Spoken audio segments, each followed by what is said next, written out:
Baik, alhamdulillah sekarang kita bisa live kembali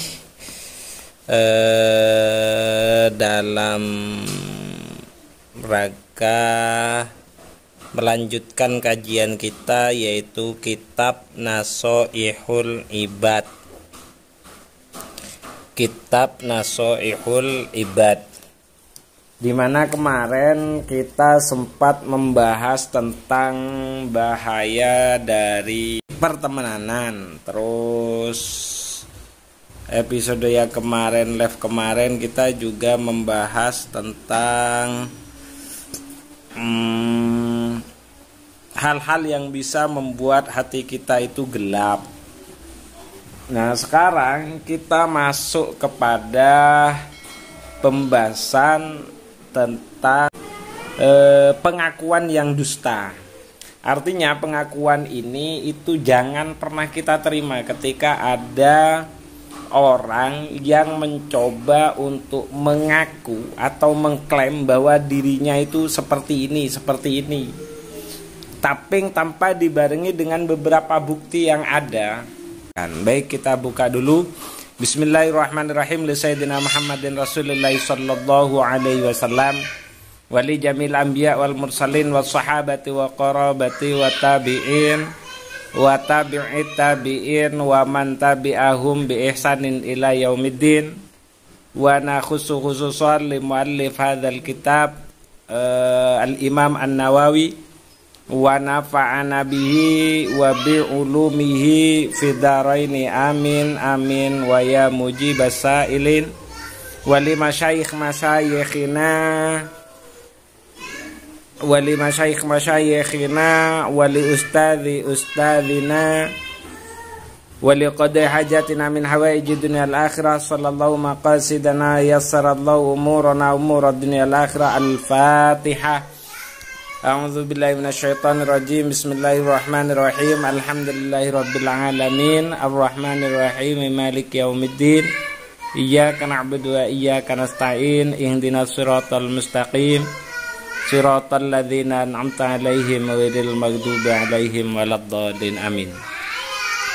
Bismillahirrahmanirrahim. Wa qad qala al-musannifu rahimahumullahu ta'ala wa nafa'na bihi wa bi ulumihi fid dharaini amin amin wa ya mujibas sailin. Wal maqalatu utawi dawu ar-rabi'ata kang kaping 4, ar-rabi'ata asyara kang kaping 14, iku an hatimin dan riwayat ake saking Syekh Hatim Al-Asom kang duweni jejuluk Al-Asom kang tuli. Jadi Hatim Al-Asom, beliau itu adalah seseorang yang terkenal sebagai wali yang mendapatkan anugerah kewaliannya itu gara-gara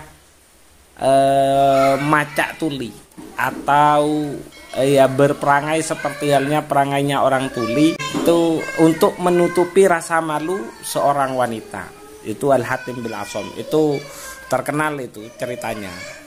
Rahmatullahi alaihi, rahmatullahi utawi rahmati Gusti Allah alaihi muga iku tetep ing atase Hatim Al-Asom. Apa kata Al-Hatim Al-Asom? Annau sak temene Hatim Al-Asom iku kala dawuh sinten Hatim Al-Asom, dawe mau man utawi sapa wonge iku idda'a ngaku-ngaku sapa man arba'atan ing perkara papat minas sifati bayane saking pira-pira sifat, bila arba'atin kelawan tanpa papat minal adillati bayane saking pira-pira tondo utawa bukti. Fadakwahu maksudnya itu adalah bila arba'atin man utawi sapa wonge iku idda, fadakwahu moko utawi pendakwone man, artinya klaimnya seseorang ini iku kadzibatun kang goro, fala yukbalu utawa fala tukbalu moko ora den tanpa apa dakwah.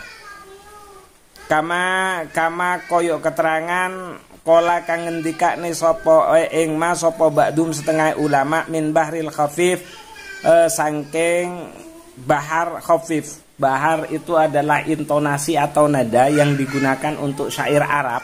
Intakun lamun ono sapa sira iku farisan wong kang ahli nunggangi kuda farisan itu wong kang ahli nunggangi kuda, wong kang ahli numpak jaran. Fakun moko ono sapa sira iku keahlian koyok dene sahabat Sayyidina Ali. Jadi pada masa itu yang memang ahli berkuda, jadi orang yang memang ahli berkuda itu dipegang oleh Sayyidina Ali. Artinya kalau memang sampean itu menyatakan diri sebagai orang yang ahli berkuda, pandai berperang dengan menggunakan kuda, yo yang benar-benar, jangan cuma ngaku saja itu loh. Buktikan seperti halnya Sayyidina Ali. Autakun utawa ana sapa sira iku syairon wong kang ahli syair. Fakun moko ana sapa sira iku ka ibnu Hani kaya entene Ibnu Hani. Ibnu Hani itu memang ahli syair pada masanya. Jadi kalau memang ahli syair ya tunjukkan dengan karya-karya yang nyata seperti halnya Ibnu Hani. Kulluman utawi saben-saben wong iku yaddai gelem ngaku-ngaku sapa man bima kelawan perkara laisa kang ora ana sapa man iku fihi tetep ing dalem emak. Kadzabtuhu moko nggoroake ing man apa syawahidul imtihani pira-pira kebuktine pira-pira percobaan. Artinya kalau orang itu tidak ahli terus kemudian mengklaim bahwasanya dirinya itu ahli, ya sudah tinggal tunggu aja. Nanti mereka itu akan diuji sendiri kok dengan apa yang sudah didakwahkan, dengan apa yang sudah ia klaimkan, dengan apa yang sudah ia nyatakan gitu loh. Makanya ketika kita menyatakan diri, kita harus betul-betul bertanggung jawab. Jangan hanya berani memberikan pernyataan saya itu hebat, tapi ketika diuji kita itu gagal gitu loh. Jadi tinggal tunggu aja. Kalau orang itu kan sekarang banyak ustadz yang ustadz karbetan. Sudah sama ndak usah kita itu ndak usah ndak usah kaget gitu loh. Ndak usah kaget dengan hal-hal yang seperti itu, karena hal ini sudah juga dibicarakan oleh ulama sebelumnya. Jadi misal ada ulama sudah tidak ketemu pesan nyantri di mana, tidak jelas mondoknya di mana, tiba-tiba jadi ustadz. Yo nanti pasti pernyataan-pernyataannya kalau banyak bertentangan ya tidak usah kaget, dan kita ya tidak usah baper gitu loh, biasa aja. Karena nanti kemampuan dan keahliannya itu akan terbukti dengan sendirinya dengan banyaknya imtihan, terbuktinya cobaan. Pasti nanti akan ada yang ya banyak lah. Pasti nanti akan ada yang menghujat, bisa ndak dia membuktikan akan kealimannya, bisa ndak dia membuktikan dengan semua pernyataannya, betul ndak yang ia nyatakan. Pasti seperti itu. Jadi tidak usah khawatir. Ya tidak perlu kita muka-muka hancur. Sudah pasti akan hancur sendiri gitu loh. Pasti akan hancur sendiri. Yang penting bagi kita fokus dengan apa yang sudah kita lakukan yang merupakan bagian dari suatu kebaikan. Ya sudah, fokus terhadap itu aja. Karena ngurusi orang lain yang tidak jelas itu justru akan menghambat proses kebaikan kita dan proses menuju kita menjadi orang yang lebih baik dari sebelumnya. Gitu bos. Oke, lanjut. Yang pertama, man utawi sapa wonge iku idda'a ngaku-ngaku sapa man hubballahi, demen maring Gusti Allah. Walam yantahi tetapi ini ora gelem mareni sapa man an maharimillahi ta'ala saking piro-piro kaharomane Gusti Allah ta'ala hale luhur sinten Allah. Fadakwahu moko utawi pendakwae man iku kadhibun kanggo kanggoro. Gorene nyapa? Li jaraatihi krana oleh nyatunine utawa kendeleman ala kurbihimahu saking marki maring larangane Gusti himahu, larangane Gusti Allah taala hale maha luhur sinten Allah. Kalau ada, ini banyak. Pertama, jika ada orang yang mengaku bilang cinta kepada Allah, makrifat macam-macam, tapi kok penggaweannya, kok pekerjaannya itu bertentangan dengan hal-hal yang diharamkan, senantiasa melakukan hal-hal yang diharamkan oleh Allah Subhanahu wa taala, ya wis, sudah, jangan pernah percaya kalau dia cinta kepada Allah. Ini banyak yang seperti ini. Ini banyak. Jadi orang seolah-olah dia bersurban, ternyata pekerjaannya di luar itu hanya modus untuk mendapatkan keuntungan. Ya gitu. Ini yang perlu kita waspadai dan tidak perlu kita ikuti. Maka pertanyaannya, seandainya sampean bertu kepada siapa kita nanti akan ikut, gitu loh. Lalu pertanyaannya, kepada siapa kita harus ikut, gitu loh. Pertanyaannya adalah, lalu kepada siapa kita harus ikut? Kalau kita mengikuti apa yang disampaikan oleh Gus Dur, kalau sampean mau mengetahui seorang ulama, kalau sampean mau mengetahui seorang guru, ya sudah, ikuti saja guru atau kiai yang ada di musola. Karena itu yang jelas-jelas terbukti. Karena itu yang jelas-jelas terbukti akan keistiqomahannya. Jangan ikut orang-orang yang pakai surban, yang pakai bukan seperti itu, tapi pada kenyataannya dia tidak bisa menghindar dari keharaman-haraman Allah Subhanahu wa taala. Sudahlah, jangan diikuti. Jangan diikuti. Artinya dalam hal ini kita harus terus mengintrospeksi diri, dan kita juga harus punya banyak seleksi. Kita harus menseleksi siapa yang harus kita jadikan sebagai seorang guru dan siapa yang harus kita ikuti. Jadi seperti itu. Dan ini termasuk introspeksi pada diri kita. Kalau kita bilang kepada Allah tapi kita masih belum bisa memberhentikan diri kita, artinya kita masih belum bisa taubat dari segala sesuatu yang diharamkan oleh Allah. Ingatlah bahwasanya perasaan kita yang menyatakan bahwasanya diri kita itu cinta kepada Allah itu adalah bohong. Kata Al-Syekh Hatim Al-Asam, ketahuilah bahwasanya klaimnya dia tentang cintanya dia kepada Allah itu adalah bohong ataupun dusta. Lanjut. Waman utawi sapa wonge iku idda'a ngaku-ngaku sapa man huban nabi, demen maring kanjeng nabi, alaihi muga iku tetep ing atase kanjeng nabi assalamu utawi keselamatan. Assalamu utawi keselamatan. Wa kariha tetapine sengit sapa man al fuqara ing wong kang fakir, wal masakinalan ing wal masakinilan wong kang miskin. Fadakwahu moko utawi pendakwae man iku kadzibun kang goroh, li'annahum krana sak temene fuqara wal masakin iku ahbabuhu, kedemenane kanjeng Nabi sallallahu alaihi wasallam.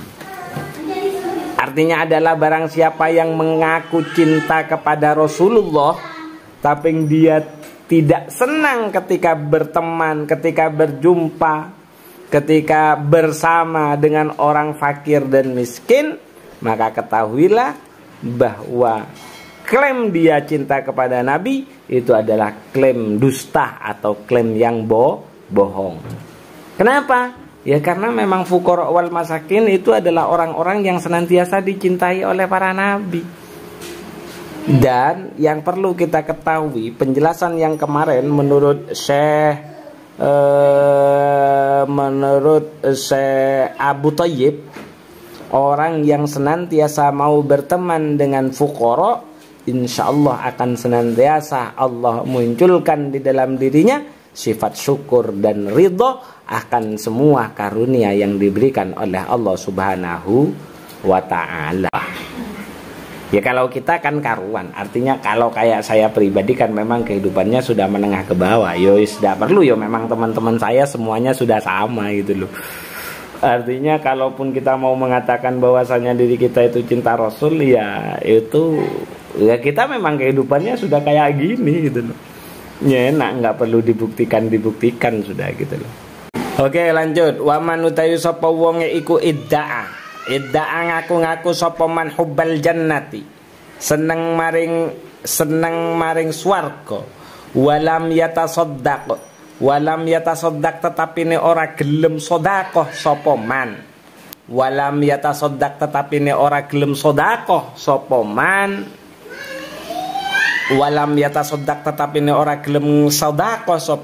bima kelawan perkara tayassara kang gampang apa man lahu kanggo man, fadakwahu moko utawi pendakwone man iku kadzibun pendakwa kang goroh. Kemudian yang ketiga adalah barang siapa yang merasa atau mengklaim bahwasanya dirinya cinta surganya Allah Subhanahu wa taala, tapi tidak mau berbagi atau bersedekah dengan sesuatu yang paling mudah bisa ia lakukan. Paling mudah itu apa? Senyumlah, ya kan? Fadakwahu kadzibun. Maka ketahuilah bahwasanya pengakuannya itu adalah pengakuan yang dusta. Kalau kita menyatakan diri bahwasanya kita itu cinta, pengen masuk surga, itu berbagilah gitu loh. Berbagilah dengan sesuatu yang paling ringan. Nah, sesuatu yang paling ringan itu apa? Yo, senyumlah. Kalau kita tidak punya modal, senyumlah. Senyum itu kan senyuman yang tulus itu kan sedekah toh. Walam yatasaddaq, senyuman yang tulus itu kan sedekah. Maka kalau senyum saja kita tidak bisa, itu tidak bisa kita menyatakan atau kita punya perasaan pengen masuk surga. Dulu Pak. Jadi jangan kayak gitu. Yo senyum merungut. Yo karena ahli surga itu tidak ada yang tidak senyum itu. Ahli surga itu semuanya bahagia gitu loh. Kenapa? Di sini karena penjelasannya barang siapa yang mengklaim, mengaku, merasa bahwasanya dirinya cinta pada dunia tapi dia tidak mau bersedekah dengan sesuatu yang paling ringan untuk dirinya, maka sesungguhnya pengakuannya itu adalah pengakuan yang dusta. Ya, hindari hal ini, hindari. Yang terakhir, waman utawi sapa wonge iku idda'a ngaku-ngaku sapa man khaufan nari wedi maring neraka, walam yantahi tetapi ini ora gelem mareni sapa man anidzunubi saking penggawe dosa, fadakwahu moko utawi pendakwane man iku kadzibun kang goro. Bilangnya mau jauh dari api neraka, tapi kok pekerjaannya merupakan pekerjaan yang justru mendekatkan kepada api neraka. Maka keinginan yang seperti itu adalah keinginan-keinginan yang dusta, atau keinginan-keinginan yang tidak mungkin bisa kita capai akan adanya. Ya. Makanya Rasulullah dawuh, Qala dawuh sinten an-nabiyyu Kanjeng Nabi sallallahu alaihi wasallam. Qala dawuh sinten an-nabiyyu sallallahu alaihi wasallam, hujibat dan aling-alingi opo annaru neraka bisyahwati kelawan piro-piro kedemenan, wa hujibat lan den aling-alingi opo al jannatu piro-piro swarga bil makarihi kelawan piro-piro kesengitan perkara kang ora den senengi. Rawahu ngriwayat ake ing hadis sinten al Bukhari Imam Bukhari wa Muslimun lan Imam Muslim an Abi Hurairah saking Abi Hurairah. Contohnya, iya kan, konser seneng orang, tapi sholat berjamaah tidak ada yang suka. Nah itu maksudnya. Sholat, sodako, mending foya-foya, ya kan? Kalau foya-foya kan itu bisa menuruti syahwat daripada sedekah dan berbagi. Nah itu maksudnya seperti itu. Jadi segala sesuatu yang mendorong kepada penurutan terhadap hawa nafsu itu sebenarnya sedang berarti kita sedang mencoba untuk menghancurkan penghalangnya neraka. Sementara ketika kita mencoba untuk meninggalkan, ya kan, meninggalkan segala sesuatu yang tidak kita senangi, seperti halnya sholat, sodako, puasa, berbagi, berbuat baik kepada orang lain, tidak mau kita kerjakan, berarti kita sedang mempertebal jalan kita untuk penghalang jalan kita menuju surganya Allah Subhanahu wa ta'ala. Dan ini hadis ini diriwayatkan oleh Imam Bukhari Muslim dari Abi Hurairah. Wa hadza utawi ikilah hadis iku min jawami'i kalamihi, setengah saking piro-piro kumpulane kalimate Rasul sallallahu alaihi wasallam fi dzammi syahwati ing dalam nyacat maring piro-piro syahwat, wa fil habdi lan paring lan ing dalam urusan memberikan semangat nggegerei ala taati ngatasi ketaatan. Hadis ini adalah merupakan hadis kata-kata mutiara atau kata-kata yang bisa mencakup berbagai macam hal. Gampangannya satu kalimat tapi bisa kena kepada semuanya, itu loh. Satu kalimat tapi bisa kena kepada semuanya. Kata-kata mutiara untuk mencela dahsyatnya syahwat dan untuk mengajak atau bisa menumbuhkan orang lain untuk bisa melakukan taat. Itu kalimat ini.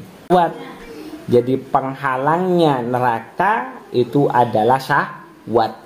Semakin kita melakukan sesuatu untuk menuruti keinginan kita, berarti kita sedang mencoba untuk merusak penghalang neraka bagi diri kita. Sementara sorga itu diberi penghalang oleh Allah, kata Rasulullah, dengan segala sesuatu yang tidak kita senangi. Maka semakin kita hindari segala sesuatu yang tidak kita senangi, seperti berbagi, sedekah dan yang lainnya, berarti kita sedang mempertabal penghalang jalan kita menuju kepada surga. Yo gak iso tembus-tembus, Pak.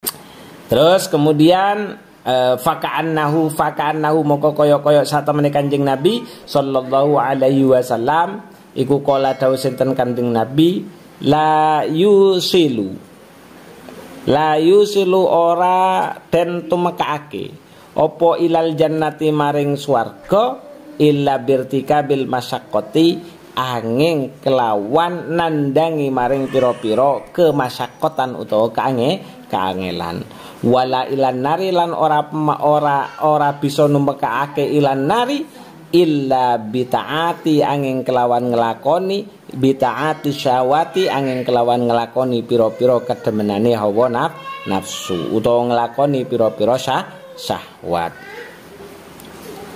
Faman moko utawi sapa wong iku khoriko mbedah sapa man alhijaba ing aling-aling dakhala moko bakal mlebu sapa man dakhala moko bakal mlebu sapa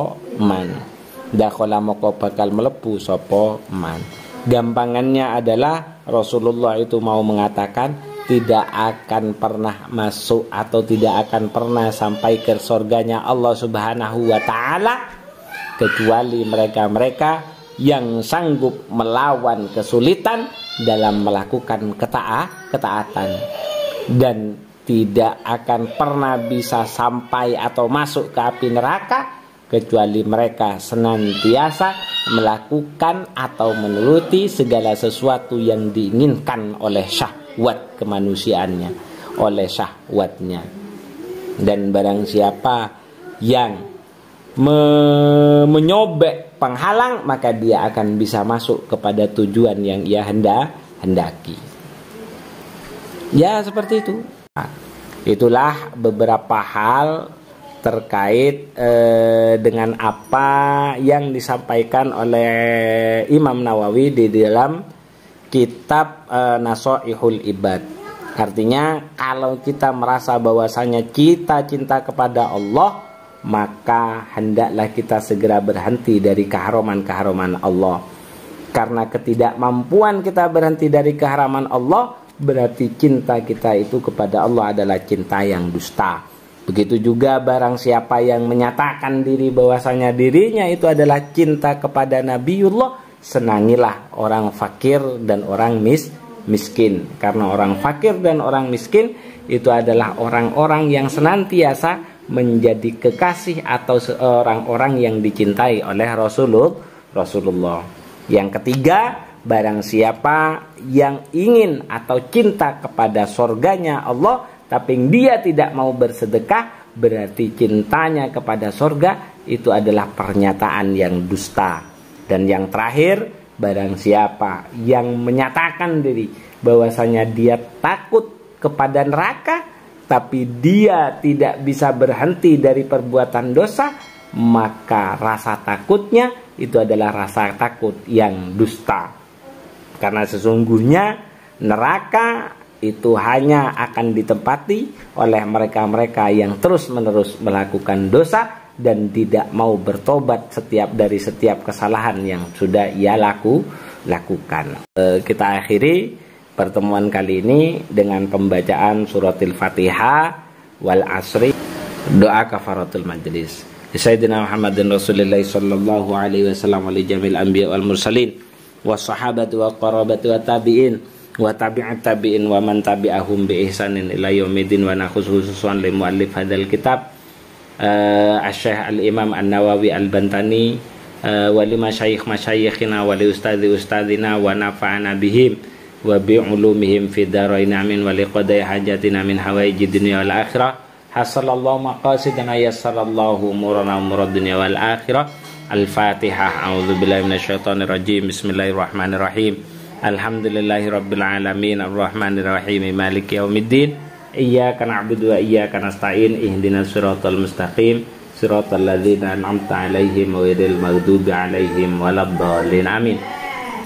Bismillahirrahmanirrahim. Wal 'asri innal insana lafi khusrin illal ladzina amanu wa 'amilus solihati wa tawassaw bil haqqi wa tawassaw bis sabr.